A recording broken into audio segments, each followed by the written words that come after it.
समस्त praise the Lord. आसंतु आज जीवंत प्रतिज्ञायुक्त वाक्य माने देखि जिबा गीत संगीता 126 तार 5-6। जो माने कांदी कांदी विहन बुणती से माने आनंद करू करू शस्य काटिबे। यद्यपि से विहन बही कांदी कांदी अपना पथरे जाए तथापि से बीड़ा घेनी आनंद करू करू नेउटी आसिबो। Praise the Lord. आज वाक्य प्रभु आमान को से प्रतिज्ञा करी कहती जदि आमाने 2024 मसीह कांदी कांदी विहन जदि बुणीअछु ताहले आमाने 2025 रे आनंद करू करू शस्य काटिबा।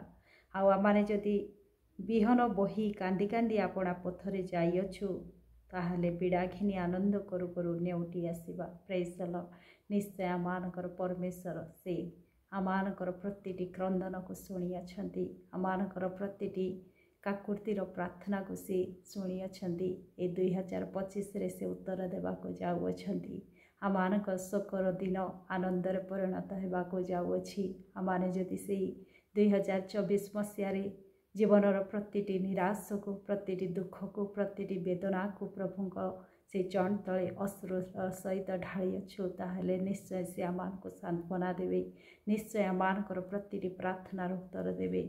परमेश्वर वाक्य जेरेमिया तार 31 तार 13-14 मध्य से कहती से आमान को सांत्वना देवे, आमान को आनंद करिवे। आसंतु पढ़िबा। सेतेबेले कुमारीगण नृत्य रे पुणी युवा और वृद्ध माने एकत्र आनंद करिवे, कारण आम्भे सेमानक शोक को आनंद रे परिणत करिबा। आम्भे सेमानक सांत्वना करिबा और सेमानकर दुखरु सेमानक आनंदित करिबा। आउ आम्भे पुष्टिकर द्रव्य याजक मानकर प्राण परितृप्त करिबा और आम्भर लोक माने आम्भर उत्तमतारे परितृप्त हेबे। यह सदा प्रभु कहती। Praise the Lord. सेमानकर शोक को आनंद रे परिणत करिबा बोली परमेश्वर कहती।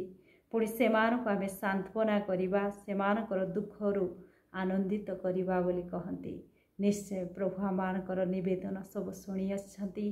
निश्चय आमान को 2025 रे समस्त प्रार्थनार उत्तर देवे, आमान को सांत्वना करिवे, आमानकर समस्त शोक को आनंद रे परिणत करिवे। आज आमाने जदि अभाव दे गति करिअछु कि किछि आमाने दुखर समय दे गति करिअछु, परमेश्वर वाक्य को हे से आमानकर प्राण को परितृप्त करिवे, आमान को उत्तमतारे परितृप्त हेबा को देवे। तेणुक आज वाक्य आमाने भरोसा रखिबा।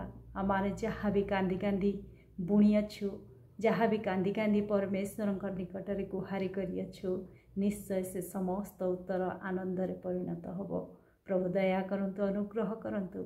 ए प्रकार भरोसा रखु रखु प्रभुंक ठारे अधिक प्रार्थना रे आगो को बढ़िबा पाई सहाय्य करंतु।